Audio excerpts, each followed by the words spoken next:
ఇలాంటి మరెన్నో వీడియోలు చూడడానికి like, share, subscribe and comment.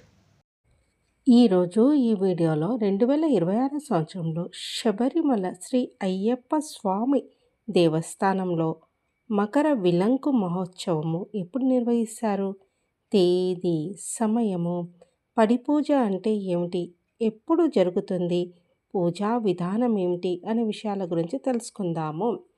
Makar విలంకు అనేది కేరళలోని ప్రసిద్ధ శబరిమల అయ్యప్ప దేవాలయంలో మకర సంక్రాంతి రోజున జరిగే ఒక పవిత్రమైన ఉత్సవము. పొన్నంబల మేడు కొండపై కనిపించే ఒక కాంతి లేదా జ్వాల.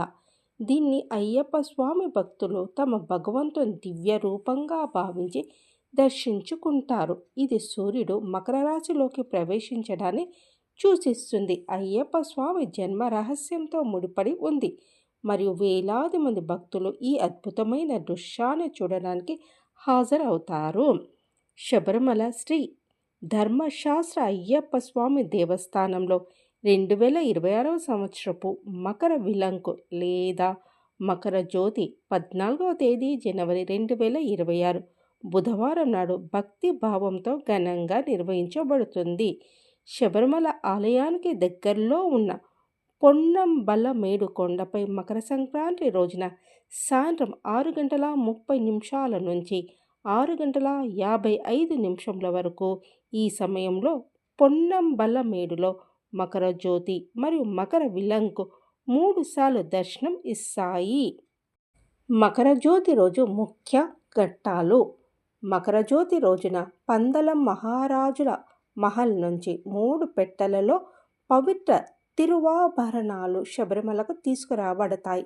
సాయంత్రం వేళ శ్రీ అయ్యప్ప స్వామికి తిరువాభరణం అలంకారం చేయబడుతుంది. అనంతరము మహాదీపారాధన నిర్వహించబడుతుంది.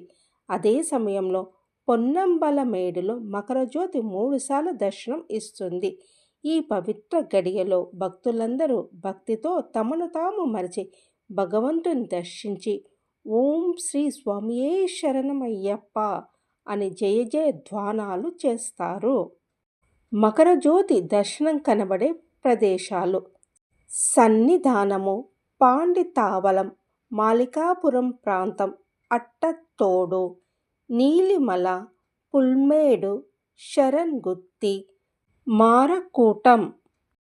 శబరిమల యాత్రలో అత్యంత పవిత్రమైన మరియు విశిష్టమైన పూజలలో 18 మెట్ల పడిపూజ ఒకటి. పడిపూజ అంటే ఏమిటో తెలుసుకుందాం. శబరిమల కొండపై ఉన్న 18 బంగారు మెట్లను దేవతలుగా భావిస్తారు. ఈ 18 మెట్లపై కొలువైన అధిష్టాన దేవతలను తృప్తిపరచడానికి చేసే విశిష్టమైన పూజని పడిపూజ అంటారు. ఇది ఎప్పుడు జరుగుతుందో తెలుసుకుందాం. సాధారణంగా ఆలయం మూసివేసే ముందు అంటే సాయంత్రం దీపారాధన తర్వాత సుమారు రాత్రి 7 గంటల నుండి 9 గంటల మధ్య ఈ పూజ నిర్వహిస్తారు. మకర విలంకు తర్వాత జనవరి 15 నుంచి 19 వరకు ఈ పూజలు చాలా ఘనంగా జరుగుతాయి. పూజా విధానం గురించి తెలుసుకుందాం.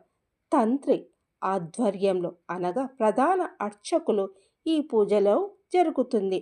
ప్రతి మెట్టును పూలతో అలంకరించి పట్టు వస్త్రం పరిచి దానిపై దీపాలను ఉంచుతారు. 18 మెట్లపై ఉన్న 18 మంది దేవతలకు ఒక్కో మెట్టు వద్ద ప్రత్యేక నైవేద్యాలు, మంత్రోచ్చారణలతో పూజ నిర్వహిస్తారు. పూజ జరుగుతున్న సమయంలో భక్తులు మెట్లు ఎక్కడానికి అనుమతించరు. ఈ 18 మెట్ల ప్రాముఖ్యత గురించి తెలుసుకుందాం. 18 మెట్లు మనిషి తనను తాను తెలుసుకోవడానికి దాటవలసిన వివిధ దశలను సూచిస్తుంది. మొదటి 5 మెట్లు పంచేంద్రియాలు: కళ్ళు, చెవులు, ముక్కు, నాలుక, చర్మం. తర్వాతి 8 మెట్లు అష్టరాగాలు: కామ, క్రోధ, లోభ, మోహ, మద, మాత్సర్య, దంభ, అసూయ. తర్వాతి 3 మెట్లు త్రిగుణాలు: సత్వ, రజ, తమో గుణాలు. చివరి 2 మెట్లు విద్య మరియు అవిద్య, జ్ఞానం మరియు అజ్ఞానం గురించి. శబరిమల 18 మెట్ల వెనుక ఉన్న పురాణ నేపథ్యము మరియు వాటి విశిష్టత గురించి తెలుసుకుందాము. పురాణాల ప్రకారము అయ్యప్ప స్వామి తన అవతార లక్ష్యమైన మహిషి సంహారాన్ని పూర్తి చేసిన తర్వాత శబరిమలలో తపస్సు చేసుకోవాలని నిర్ణయించుకున్నాడు. అప్పుడు పరశురాముడు శబరిమల కొండపై అయ్యప్ప విగ్రహాన్ని ప్రతిష్ఠించి ఆలయాన్ని నిర్మించాడు. ఈ ఆలయానికి చేరుకోవడానికి 18 మెట్లను నిర్మించినట్టు చెప్తారు. ఈ 18 సంఖ్యకు అనేక ఆధ్యాత్మిక అర్థాలు ఉన్నాయి.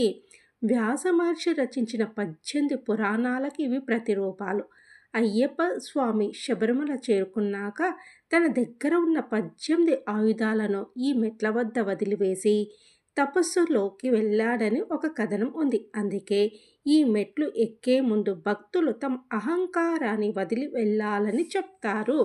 శబరిమల చుట్టూ ఉన్న 18 కొండల దేవతలను ఆహ్వానించి ఆ 18 మెట్లలో కొలువు తీరమని అయ్యప్ప కోరినట్టు పురాణాలు చెప్తున్నాయి. శబరిమలలో పడిపూజ అత్యంత ఖరీదైనది మరియు భక్తులు దీనికోసం ఏండ్ల తరబడి వేచి ఉంటారు. ఈ పూజ సమయంలో 18 మెట్లపై భక్తులెవ్వరిని అనుమతించరు. మొదట్లో ఈ మెట్లు రాళ్లతో ఉండేవి, కానీ ఇప్పుడు వీటికి పంచలోహ కవచాలను అమర్చారు. ఇరుముడి ఉన్న భక్తులు మాత్రమే ఈ 18 మెట్లు ఎక్కడానికి అర్హులు. మెట్లు ఎక్కే ముందు కొబ్బరికాయ కొట్టడం అంటే మనలోని అహంకారాన్ని పగలగొట్టడం అని అర్థం.